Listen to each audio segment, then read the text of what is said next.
Hi, welcome back to my channel. This is Psychic Medium Raymond Guzman, and today I'm going to be doing a celebrity psychic reading on Miss Sarah Winchester from the Winchester Mansion. And as promised, I was going to do this a long time ago, but I think this is the perfect timing now. I'll be doing a little bit more of different type of psychic readings, not necessarily celebrities, but you could say she was like a celebrity because she's well known, and in her time she was, very well known. For those of you that are tuning in and may not be aware who Sarah Winchester was, she was part of an heiress. Basically, she her husband owned the Winchester factory, or they made a lot of rifles, millions of dollars. She inherited, I believe, or were given at least $20 million after he died. And basically, she felt like she was haunted, after his death, and the spirits kept telling her. I'm just giving a backstory that she needed to build this house to kind of prevent death from coming for her and for others, and basically build this mansion. That's, kind of, there's different variations to the story, but this is kind of like more or less, how the legend goes. And basically she lived in this mansion and hired contractors out of her money, the money that was left, to keep building and expanding inside the mansion. But it would be she made it in a way where it was like a maze, where a lot of these openings and directions led to like doors opening to a wall or stairs leading up to the ceiling. So the house inside was constructed in a very specific way, and her mythology, the way that she did it, and her method was to have this done in this manner to trick the spirits, so they would be kind of like lost when they would be roaming in there. But she believed like a lot of the souls that were killed with the Winchester rifles came back to haunt her and her family. Very interesting enough, that's the backstory. So I'm going to tell you exactly what I get from her soul and what I'm channeling from my spirit guides. So I feel this woman, Sarah Winchester, she was a very complex person. I feel like she changed. She was not like this all the time. She did have paranoia after her husband passed, and I don't feel like that's a legend or made up. It's very real. I get that she was also very, very in tune with the spirit world, so she did have a lot of psychic abilities and also mediumship abilities, but I think that she wasn't aware to a certain extent that she was a medium, and so she had a lot of receptive energy from different, spiritual beings around her, and they were attracted to her. But she took it as the rifles, the souls that had been killed in the wars with the rifles, etc. But I don't feel like that's the case. What I do get is that she was a very different person before she married her husband. I feel like she was more happy, and she was there was a lot of joy, and she had a lot of, she was more talkative and social with people, and she had this innocence about her that kind of opened up her gifts. And I feel like she could see spirit even as a little girl, but this may be things that she didn't, wasn't documented in the history books.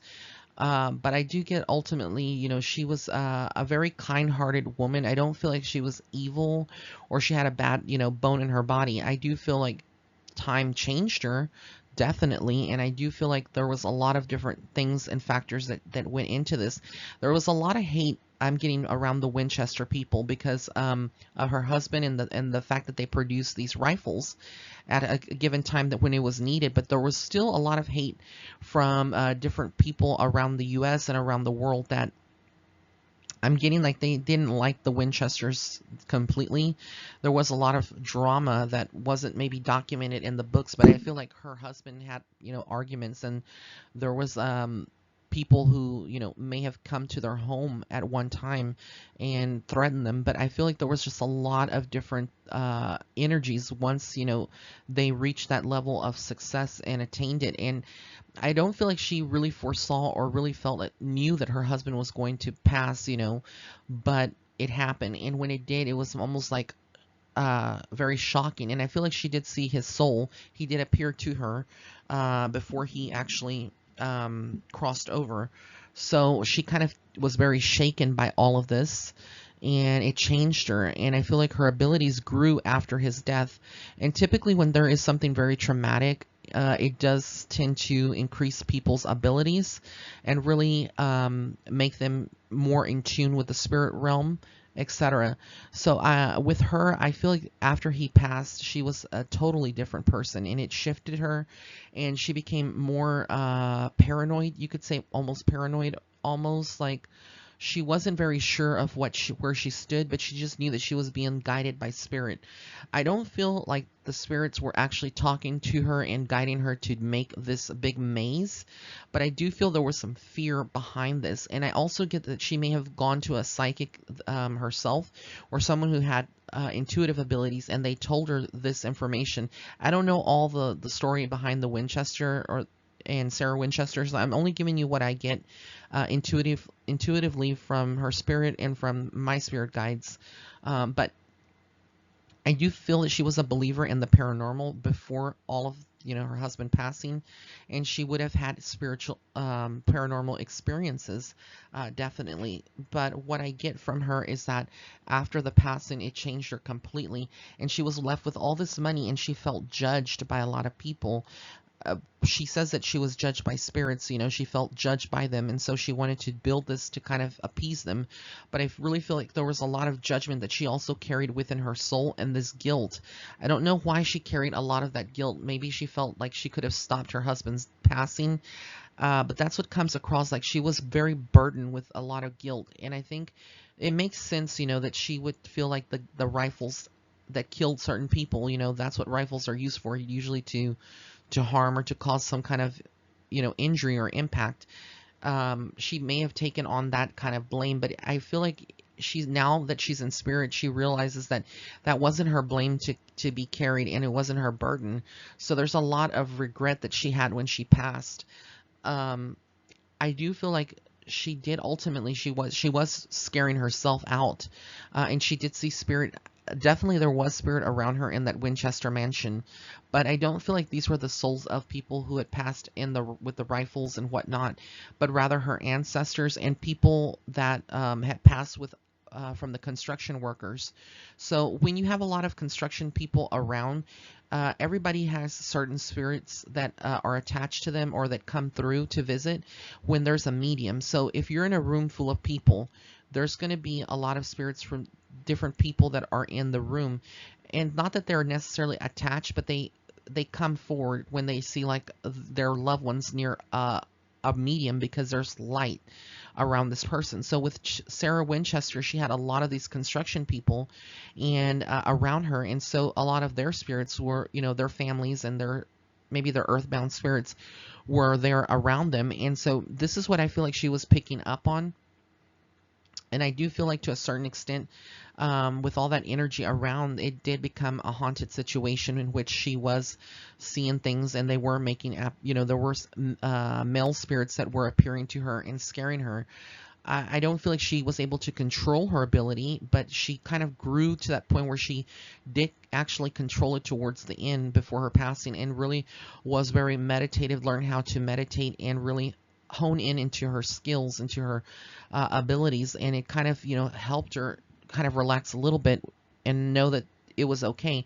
But for the most part, I feel like the construction, she wasn't mental. I think a lot of people kind of want to classify her as someone who was mentally handicapped. I don't feel like she was mental, but there's a rhyme and a reason for everything that is been done. We may not understand it, but to a certain point, I feel like the design and the architecture and the way that she did it, it kind of, to me, what I get from my guides is like it was almost like openings to other dimensions. It's very strange the way this is coming in, but like there would have been communications with higher beings, and these doorways that lead to nothing that we see as human beings could actually been like portals or openings to other dimensions and other beings, because I feel like there are some shadow people that are in the Winchester mansion. I do get that there are still souls that are earthbound that are there, and it's a lot coming in and out, but it's also not just the mansion itself, but the grounds that are underneath that mansion that would facilitate a lot of this contact and paranormal events. So somebody that would be visiting the mansion could feel like a presence always following them, like eyes are always on you. You could be feeling your throat kind of closing in. You could be experiencing chills. There could be electronic equipment that doesn't function properly. There's a lot of different things that are happening, and I feel like she does from time to time make an appearance, and she comes in almost like a light that kind of is very yellowish in nature, kind of white, almost like a white apparition, and then she would go disappear into one of the walls. But I do feel like her soul is still very present and very much watching the place from the other side. I don't see that she would be. How would I put this? Earthbound. I don't feel like she's earthbound, but she still kind of is the protector in many ways from the other side, the spirit realm, and she comes and she, protects the place. There's a lot of spiritual protection that has been placed around this, and the place has been renovated before. That's what I'm getting from my guide. So I don't know if that's the case, but for those of you that would visit, you would know, or that live close to the Winchester mansion. But a lot has been remodeled, and I feel like there has been spiritual protection outside of the mansion and inside the mansion.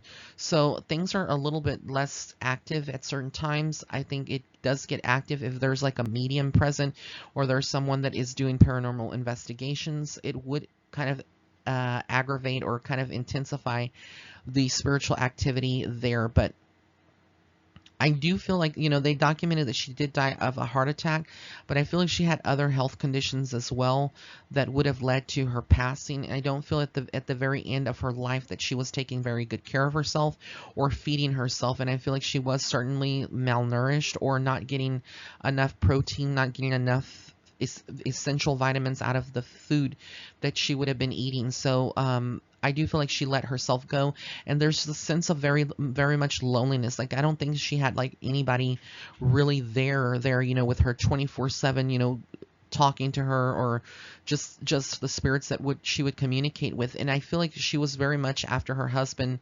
crossed, and she started doing this years into the house, into the making.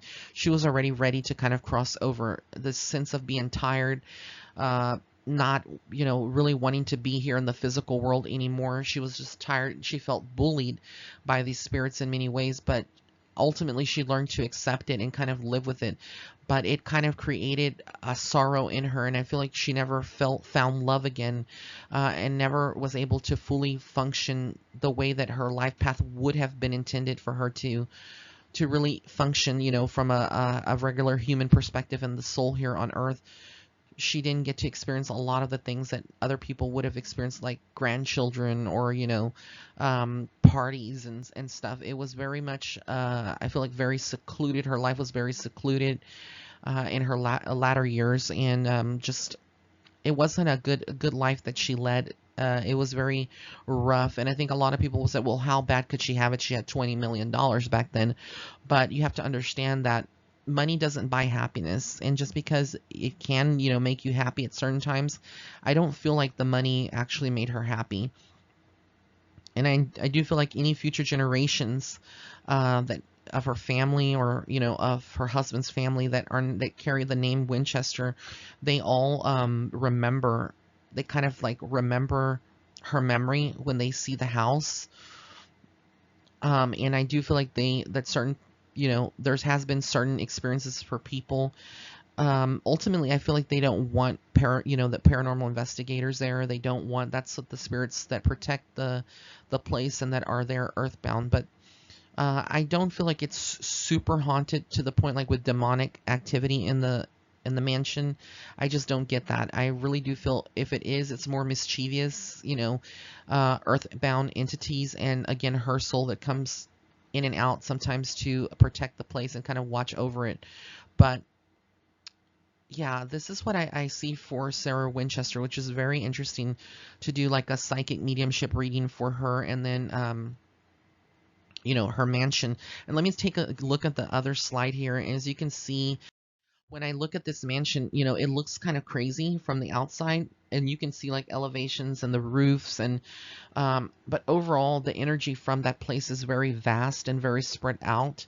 And like I said, I do feel like there's a lot of souls that now go in and out, but it's more tied to the land and to the property. And if there's a medium present or anyone that it has abilities, it's going to activate. But ultimately, that was the design, and it was a very, very huge facility. I call it a facility because it looks like it was a campus for a university or something. But the house is really huge. And really vastly spread out in the way that she designed it. There's a lot of windows. The windows are very symbolic to me, are the windows to the soul, and also to let light in. So wherever these windows were, it was almost like I said, there was a reason that she had it this way. Doorways. A door represents a doorway. It represents an entering where souls and energies can go in and out of. And I feel like this is exactly what and how she would have designed this all to be the way it was designed. It was very methodical, very, very much in sync with the spirit realm. So to a certain point, the question here would be, was spirit really guiding her to build it this way? It's possible. I'm not going to rule it out. But I do feel like also she was very much connected to like extraterrestrials, and she had like a lot of different aspects to her soul that were activated after her husband's passing and the trauma. So there was a connection with higher beings, I feel, behind this house. Is very interesting. So it's not just spirit and ghosts and haunting, but extraterrestrial activity. Something in the design of this house, in the geometric scape, and a lot of people, I don't know if other psychics or intuitives out there would be getting this, but there's something about the house and the way it was designed that emits some kind of signal or energy out into the universe and other dimensions. And it's almost like in a center of a place. So a lot of people out there may have seen some UFOs close by, lights. I don't know if people have, but this is what I'm getting from all of this when I look at the place. Yeah, Miss Winchester definitely had some connections to the extraterrestrials, but crazy, she was not crazy. And a lot of people think that, you know, because again, the way that she did this, and you know, she kept saying, referring to spirits. Well, you know, anybody that refers to spirits now, even nowadays, they can be perceived as crazy. But ultimately, I feel like she had a very good reason why she did this, and there was openings to other dimensions from the design and structure of the house. So yeah, there's more to this than what has been documented thus far, and only, you know, Sarah Winchester knows, and whoever was communicating with her, if whether these were UFOs, not necessarily abductions, but UFO visitations, and sometimes they are perceived, UFOs are perceived as spirits because they can be invisible to the human eye, but they are essentially like angels. They are an energy source. So yeah, I get a lot of connections to extraterrestrial activity around the house and connected to other dimensions. So I hope you enjoyed this reading. If you have any other suggestions of any other type of readings that you would like to see, I'll be more than happy to take them into consideration. And like I said, I'm going to try to bring new content, not just necessarily celebrity, but kind of like haunted places and other things. But I really enjoyed this. Thank you so much for your support here on my channel. If you would like to get a copy of my book, it will be released in a couple of days. September 18th, it's released worldwide. It's called Starseed Footsteps. If you'd like to set up a private reading with me, you can go to my website. That's www.raymondguzman.net/shop. And be sure to follow me on Instagram and Facebook, and all these links will be listed in the description box below. Blessings and love and light. Have an amazing day.